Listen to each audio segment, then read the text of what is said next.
আমাদের পার্শ্ববর্তী দেশ ইন্ডিয়ায় সেখানে পাহাড়ের একটা শিল্পী জুবিন গর্গ, তো তাকে নিয়ে ফেসবুকে ইউটিউবে খুব ঝড় উঠছে।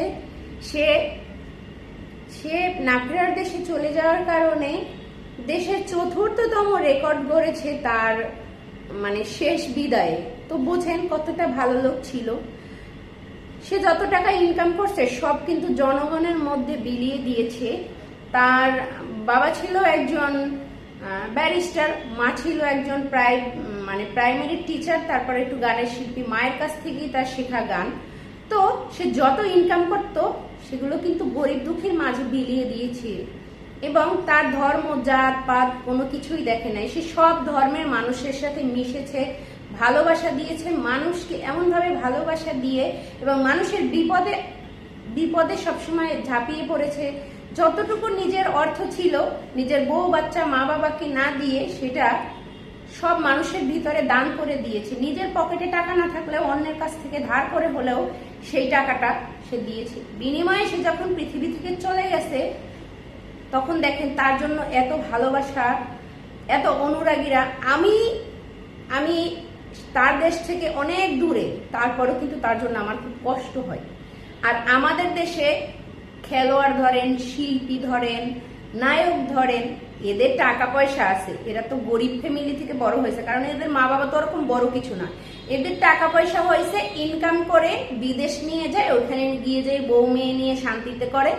আর আমাদের দেশের খেলোয়াড়রা এত ইনকাম করে, তারা দেশের জন্য, এই বাংলাদেশের জন্য কোনো একটা বৃদ্ধাশ্রম বলেন, এতিমখানা বলেন, কোনো একটা ভালো উন্নয়নের জন্য কখনো কোনো কাজ করে না। আমাদের দেশে যত বিপর্যয় আছে, যত বিপদ আপদ আসে, তখনও আমাদের দেশের খেলোয়াড় যারা নায়ক, আমাদের দেশের নায়কেরা কখনো কোনো কাজে আসে না। এরা কোনো দেখবেন চ্যারিটির সাথে বা কোনো হসপিটাল, হ্যাঁ মমতাজ কিছু করেছিল কারণ তার মনের ইচ্ছা ছিল, এই জন্য তার দেশে সে কিছু উন্নয়ন করেছে। কিন্তু আমাদের বাংলাদেশে যে যেটা ভালো কাজ করবে সেটা বলতেই হবে, কিন্তু আমাদের দেশে কোনো লোকেরাই কিছু করে না। এই জন্য যখন বাংলাদেশ অন্যান্য দেশের খেলা হয়, আমি এইবার যখন খেলা হয়েছে তখন আমি বলেছি যেন বাংলাদেশ হেরে যায়, কারণ বাংলাদেশ জিতলে আমাদের দেশের শুধু নাম হবে, কিন্তু ওরা যে ইনকাম করে, এত টাকা পয়সা ইনকাম করে, ওরা চাইলে আমাদের দেশের জন্য অনেক কিছু করতে পারে, আমাদের দেশটা আরো সুন্দর উন্নত করতে পারে। না, তারা করে কি, যখন একটু টাকা পয়সা এমপি হয়, মন্ত্রী হয়, কিভাবে দেশের টাকা, গরিবের টাকা নষ্ট করে বিদেশে পাচার করবে, তার ফ্যামিলি আত্মীয় স্বজন সবাইকে নিয়ে শান্তিতে থাকতে পারবে, একটার জায়গায় 10টা মেয়েকে নিয়ে ফুর্তি করবে। আর আমাদের পার্শ্ববর্তী যে ইন্ডিয়ার দেশের অনেক নায়করা কিন্তু তারা ক্যান্সার হসপিটাল, বৃদ্ধাশ্রম, তারপরে এতিমখানা, এগুলো কিন্তু চালাচ্ছে। আমাদের তামিলনাড়ুর আরো একটা নায়ক মারা গিয়েছে, তো সেখানে সেও কিন্তু অনেক টাকা পয়সা গরিব দুঃখী মানুষের জন্য বিলিয়ে দিয়েছে। তো এত টাকা পয়সা নিয়ে কি হবে? একটু শান্তি করব, সুখ করব, মানুষের কাছ থেকে কিভাবে টাকা পয়সা নিয়ে নিজে বড় হবে, একটু সুখ শান্তি বাড়ি করব।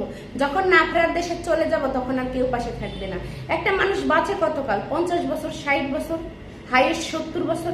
যার বেশি টাকা পয়সা, যার বেশি সবকিছু, সে বেশি 50 বছরের বেশি বাঁচে না। তো আমার তো 30 প্লাস হয়ে গেছে, 32, 34, 35, 36 হইতে পারে বয়স। তো আমি আর কতদিন বাঁচবো? মানুষের জন্য ভালো কিছু করে যাই, মানুষেরটা ছিনিয়ে না খাই, মানুষের পারলে উপকার করি। আমার একটু হাতে, আমার একটু মুখে, আমার একটু কথা বলায় যদি কারো কোনো সাহায্য হয়, করে দেই, সমস্যা কি? আমরা সেটা করি না, শুধু টাকা ইনকামের ধান্দায়। আমরা নিজেকে বড় রাখার জন্য নিজের অনেক কিছু আছে। হঠাৎ করেই চাইলে, জুবিন কি জানতো তার এইটাই লাস্ট? সে তাহলে ফ্যামিলির কাছে থাকতো, নিজেকে প্রোটেক্ট করতো, হসপিটালে যাইতো। সে বিশ্বের নাম করা সিঙ্গাপুরে, সেখানে গিয়েও সে ভালো সময়ের অভাবে বা সেই সময় তাকে চিকিৎসা দিতে পারে নাই, বা অসুস্থ অবস্থায় তার ওইখানে লোকজনরা তারে পানিতে নামানোর জন্য বা তাকে খেয়াল করে নাই, দেখেই তারা কিন্তু এখন যারা যারা তার অসুস্থতা দেখেও তাকে পানির ভিতরে অ্যাট্রাকটিভ করছে, পানির ভিতরে গেছে, ওইখানে গিয়ে অসুস্থ হয়ে মারা গেছে, সে এত আর ফিরে আসবে না। কিন্তু তার জন্য দেখেন যে লোকগুলো তার সাথে ছিল ঠিকভাবে সিকিউরিটি দেয় না, তাদের জন্য আইনানুগ ব্যবস্থা নিয়েছে। তো এখন সে না ফেরার দেশে গেছে, হাজারো মানুষ তার জন্য কান্নাকাটি করে। আমাদের পার্শ্ববর্তী এলাকার দেব, সেই জুবিন গর্গের গান দিয়েই দেব পরিচিত হয়েছে। কই দেব তো তাকে নিয়ে কোনো স্ট্যাটাস দেয় নাই, কিছু দেয় নাই। কিন্তু হ্যাঁ, আমাদের ভাইজান সালমান খান, সে কিন্তু জুবিন গর্গের বাড়িতে গিয়েছে, দেখতে গিয়েছে, শ্রদ্ধাঞ্জলি করেছে। জুবিন গর্গ এই পৃথিবীতে না ফেরার দেশে যাওয়ার পরে পশু পাখি মানুষ ধর্ম বিধর্ম সব মানুষ কান্না করেছে। কি জন্য? সে ভালো মানুষ ছিল। আপনি মুসলমান ধর্মের মানুষ হইলে আপনি কোরআন তেলাওয়াত করতেছেন, সবকিছু করতেছেন, আপনি ভালো?